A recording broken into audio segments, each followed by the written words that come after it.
सुनी ही होगी, मगर कुछ कहानियां इतिहास के पन्नों में छुप सी जाती हैं। आज ऐसी एक महिला की कहानी हम आपके सामने पेश करने जा रहे हैं, जिनका नाम पूरे उत्तराखंड में टिंचरी माई के नाम से प्रसिद्ध हुआ। मगर कैसे बनी थी बानोटिया टिंचरी माई, आइए देखते हैं।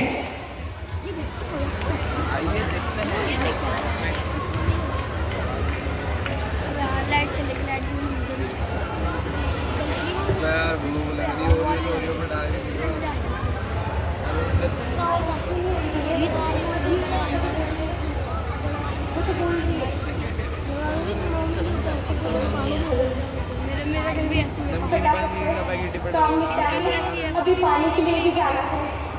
मेरा सेम घर है। धारा इतना तो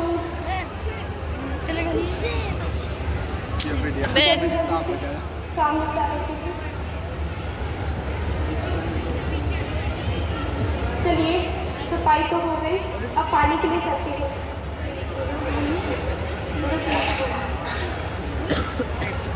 धारा भी इतना दूर, जल्दी जल्दी से पानी लेकर आ जाते हैं। देखते ये कब लगा? अरे धारा भी सूख गया। इतनी दूर से पानी भी आई थी, अब इस पे एक बूंद पानी भी नहीं आ रही। हे भगवान, फिर से खाली बर्तन लेके घर जाना होगा। हे भगवान, इस पानी की समस्या ने तो बहुत परेशान करके रख दिया।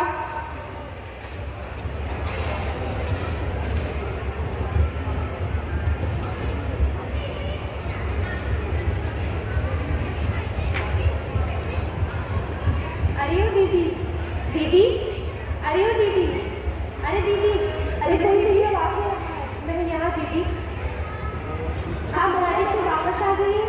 अरे कमला बहन, आप घास लेकर आ गई? हाँ दीदी, मैंने सोचा पहले घास ला लूँ, उसके बाद मैं पानी के लिए जाऊँगी। अरे बहन, क्या बताओ, अब तो धारा भी सूख गया। हाँ दीदी, इस पानी की परेशानी ने तो हम सबको परेशान ही करके रखा है। पता नहीं कब ये समस्या सुधर जाएगी। अरे बहन, क्या बताओ, इतनी दूर से हमें पानी के लिए आना पड़ता है, और जिस धारे में पानी के लिए जाते थे, अब तो वो भी सूख गया। सरकार की तो इस बात की कोई फिक्र ही नहीं है। हाँ दीदी, चलो चलते हैं। चलिए बहन। चलो दीदी। अरे बहन, पता नहीं कब ये पता नहीं पानी कब आएगा।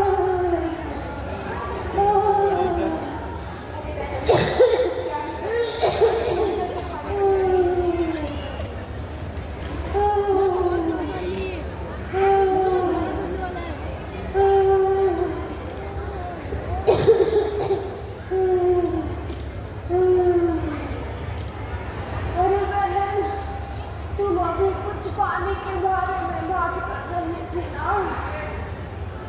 हाँ माई। अरे माई, वही खाली बर्तन, पानी की समस्या से हम बहुत परेशान हो गए। और तो और माई, हमें इतनी दूर पानी के लिए जाना पड़ता है। हमारे गांव से नदी, धारे बहुत दूर है, और हम जिस धारे में पानी के लिए जाते थे, अब तो वो भी सूख गए।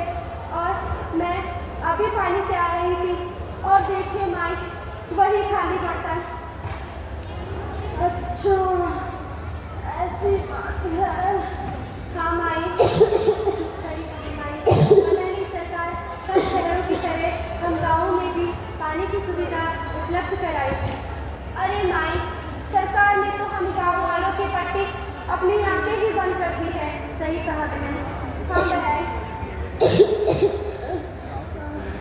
देखो, तुम फिक्र मत करो, तुम दोनों अपने अपने घर जाओ। मैं देखती हूँ, जो मुझसे हो सकेगा मैं करने की कोशिश करती हूँ। ठीक है माई, हम चलते हैं। चलो। अरे बहन, पता नहीं कब सरकार हमारे गाँव में पानी लेकर आएगी। कब सरकार की आंखें खुलेंगी। हाँ बहन। जाओ जाओ। अब मैं सोचती हूँ कि मैं अपने गांव में पानी लाने के लिए क्या कर सकती हूँ।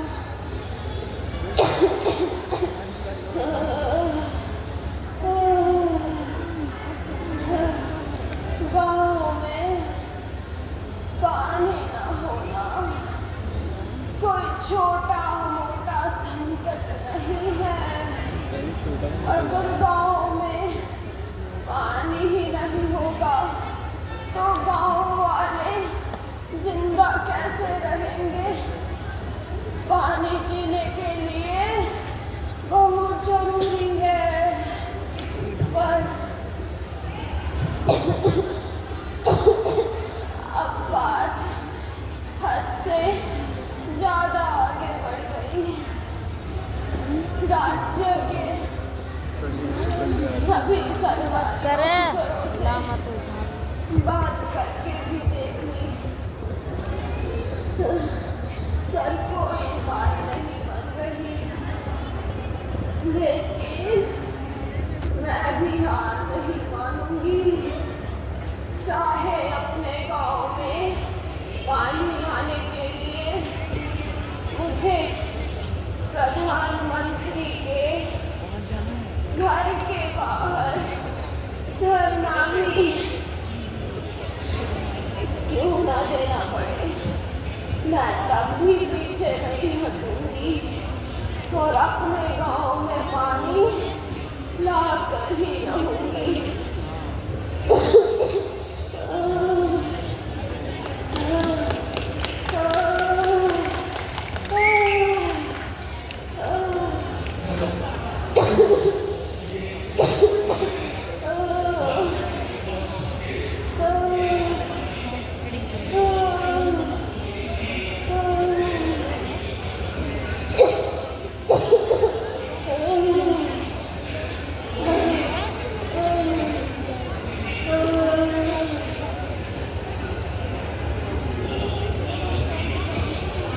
माई से गांव वालों का कष्ट देखा न गया और अपनी तबीयत की परवाह किए बिना वह जा पहुंची उस वक्त के प्रधानमंत्री नेहरू जी के आवास के बाहर और बैठ गई धरने पर।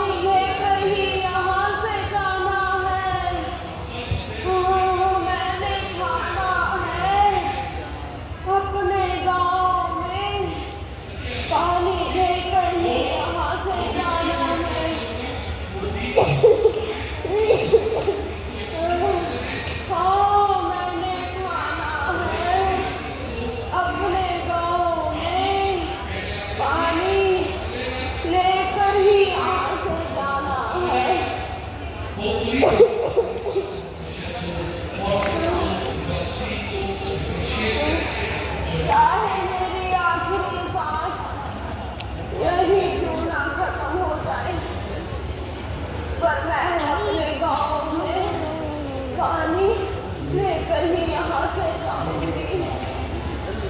प्रधानमंत्री को मेरी बात माननी ही पड़ेगी, चाहे अपने गांव वालों के लिए,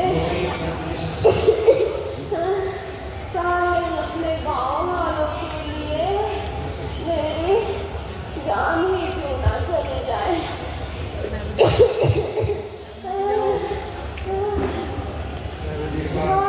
मैंने ठाना है अपने गांव में पानी लेकर ही यहाँ से जाना है। हाँ, मैंने ठाना है। अरे माई, आप इस उम्र में यहाँ धरने पे बैठी हैं। मैंने सुना कि आप मेरा इंतजार कर रही थी। मंत्री जी, नौबत ही कुछ ऐसी थी कि मुझे इस तरह आपके आवास के बाहर आपका इंतजार करना पड़ा। देखिए आपकी तबीयत भी कुछ ठीक नहीं लग रही है। चलिए मैं आपको डॉक्टर के पास ले चलता हूँ। मंत्री जी, मैं डॉक्टर के पास जाकर क्या करूँगी? मेरा तो ना कोई आगे है ना कोई पीछे। अगर कल को मैं मर भी गई तो किसी को क्या दुख होगा? पर मेरे गांव वाले जो पानी की कमी से तरस रहे हैं, वो बिना पानी के मर जाएंगे मंत्री जी। अनर्थ हो जाएगा। बेचारे मेरे गांव वाले पानी के लिए दूर दूर धारों में पहाड़ों से पानी लेने के लिए जाते हैं। और अब तो वो गांव के धारे भी धीरे धीरे सूखते जा रहे हैं। मंत्री जी, आप तो मुझे भले इंसान दिखाई दे रहे हैं। मैं तो सभी सरकारी दफ्तरों में चक्कर लगा लगा कर पर कोई मेरा साथ नहीं दे रहा। अब या तो आप मेरे गांव में पानी दीजिए या मैं यूं ही अपनी आखिरी सांस आपके आवाज के बाहर ले लूंगी। देखिए भाई, मैं आपकी स्थिति समझ सकता हूँ। आप चिंता मत कीजिए, आपने जो इतनी मेहनत करी है वो बर्बाद नहीं जाएगी। मैं आपसे वादा करता हूँ कि आपके गांव में पानी की व्यवस्था करा दी जाएगी। अब आप अपने गांव जा सकती हैं। धन्यवाद मंत्री जी।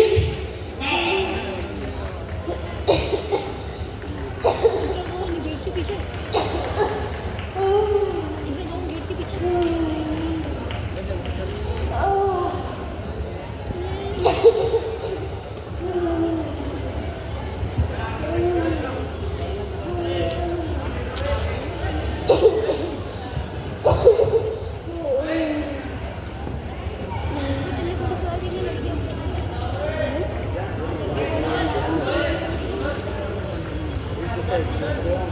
तो इस तरह माई ने अपनी तबीयत की परवाह किए बिना गांव वालों के लिए अनशन किया और अपने वादे के मुताबिक माई गांव में पानी लेकर आई। मगर वक्त के साथ साथ उत्तराखंड में और भी गंदी आदतें बढ़ने लगी। लोग नशे में चूर होने लगे। सभी को नशे की बुरी लत लगने लगी और उसका अंजाम क्या हो रहा था, आइए देखते हैं।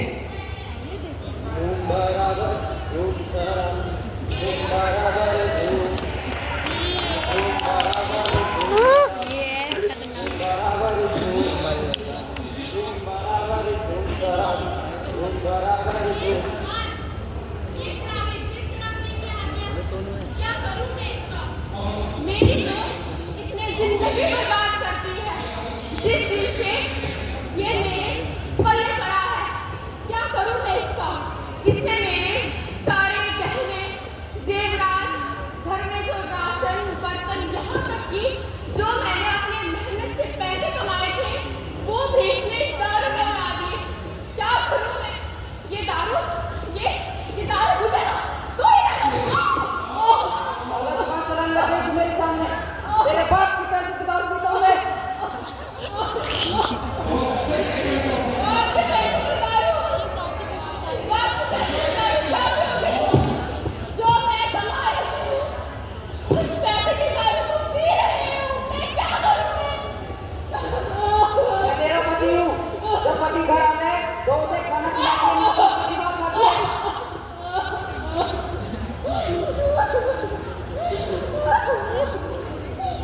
एक दिन देखना, ये दारू पी के तुम्हारा लीवर खराब हो जाएगा। लीवर तो मैं तेरा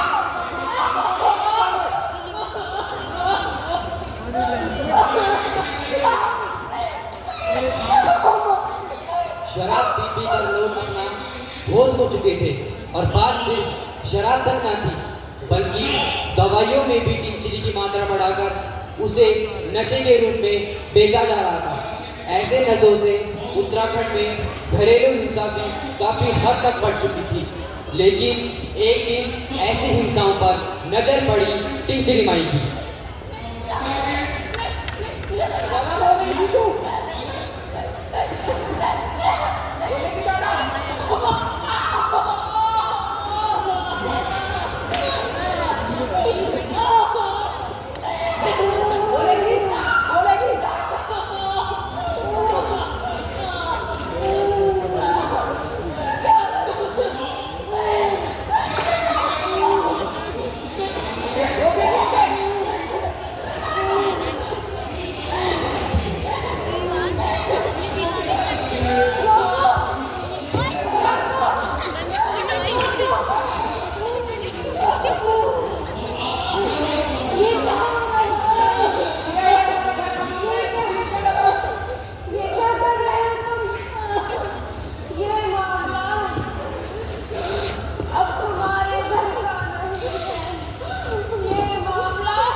देखकर माई ने यह मन बना लिया कि वह उत्तराखंड को शराब से मुक्त करके रहेगी और वह जा पहुंची पुलिस कमिश्नर के पास।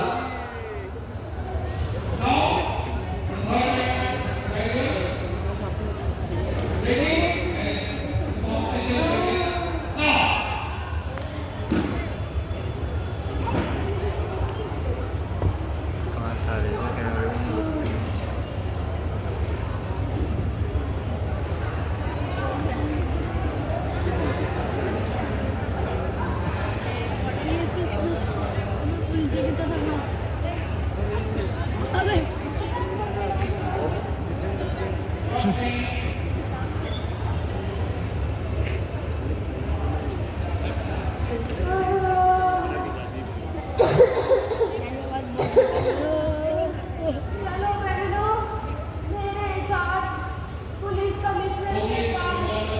बहुत सह लिया तुमने है अत्याचार, बहुत परेशान कर लिया तुम्हारे शराबी पतियों ने तुम्हें। अब चलो मेरे साथ पुलिस कमिश्नर के पास, गांव से इस शराब को दूर करने के लिए। चलिए माई, दूर करो, दूर करो, गांव से शराब दूर करो, दूर करो, दूर करो, गांव से शराब दूर करो, बंद करो, बंद करो, शराब पीना बंद करो, बंद करो, बंद करो, शराब पीना बंद करो, दूर करो, दूर करो। कमिश्नर साहब, क्या हम अंदर आ सकते हैं? आइए आइए भाई, बैठ जाइए। कमिश्नर साहब, कमिश्नर साहब। अरे रुको रुको, माई को कहने दो। कहिए माई, क्या समस्या है? कमिश्नर साहब, बात कुछ ऐसी है। बात ये जब शराब पी रहे थे गलत फोन किसका मैम का गलत तरीकों से शराब बेची जा रही है और इतनी देर तक मेरा फोन मेरे पे क्या है, किसी और का फोन क्या करता। मैम सारी चली नहीं गई। और पी रहे हैं। यहाँ तक कि दवाइयों की दुकान में भी पिंचनी की मात्रा अधिक डाल के दारू के रूप में बेचा जा रहा है और उन दारू के कारण गाँव में घरेलू हिंसा भी बढ़ती जा रही है। देखिए भाई, ये मामला हमारे हाथ में नहीं है, ये मामला सरकार के हाथ में है। सरकार के हाथ में? आप कब तक ऐसे हाथ में हाथ धर के बैठे रहोगे? उत्तराखंड में शराब किस हद तक बढ़ गई, क्या आपको नजर नहीं आ रहा? मैंने आपसे कहा ना, ये मामला सरकार के हाथ में है। अब आप जाइए यहाँ से, मुझे अपनी एक जरूरी मीटिंग अटेंड करनी है। ठीक है, अगर अब आप कुछ नहीं कर सकते तो अब मुझे ही कुछ करना पड़ेगा। जाइए जाइए, पता नहीं कहाँ से आ जाते हैं अपनी समस्या लेके। दूर करो, दूर करो, शराब को गांव से दूर करो, दूर करो, दूर करो, शराब को गांव से दूर करो।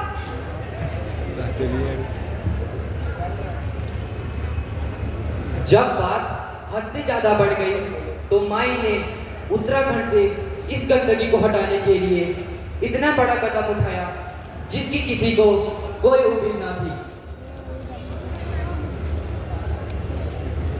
मैं तो मंच के पीछे दिख गई नहीं, पता नहीं कहाँ जा रही। बन गई ठीक है, बात यही पीछे तो दिख गई।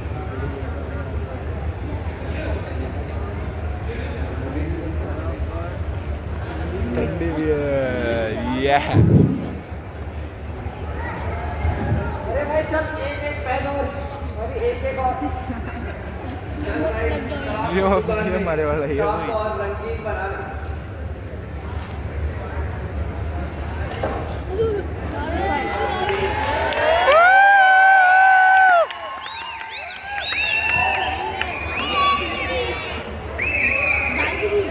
ये दारू है ना जो ये दुनिया के सारे गम भुला देती है साला। हाँ भाई बिल्कुल सही। सुबह हमारे घर में भी झगड़ा हुआ और ये दारू ने सब ठीक कर दिए। इसी बात पे एक और पैक हो जाए दोस्त।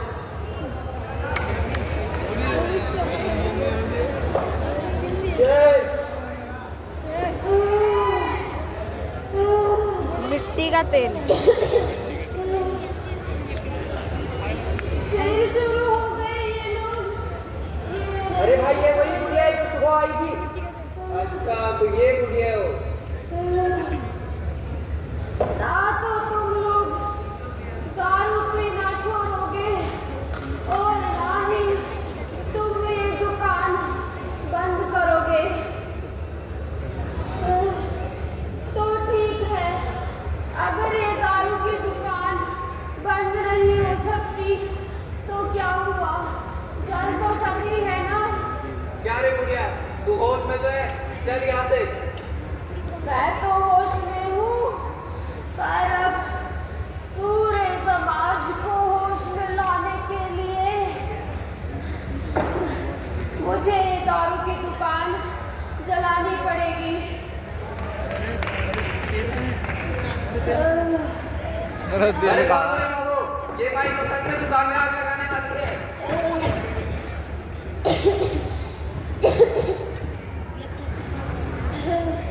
आज तो इस दारू को खत्म करके रहूंगी। बहुत पी ली इन शराबियों ने, बहुत अत्याचार कर दिए इन्होंने, पर अब इस दुकान को जलाकर इस शराब को खत्म करके इन अत्याचारों को भी खत्म करना होगा।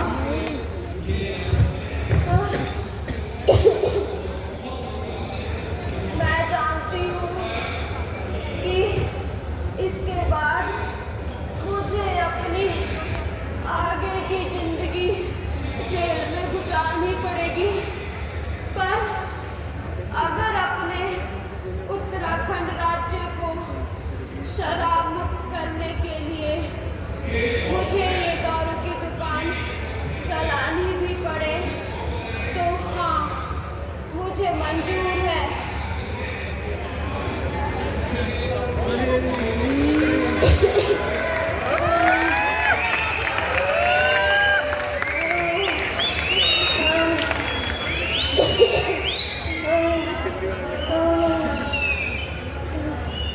तो इस प्रकार माई ने बॉडी गढ़वाल में एक शराब की दुकान पर आग लगाकर इतिहास रचा और उसी दिन से दीपा नौटियाल का नाम पड़ा टिमचिरी माई।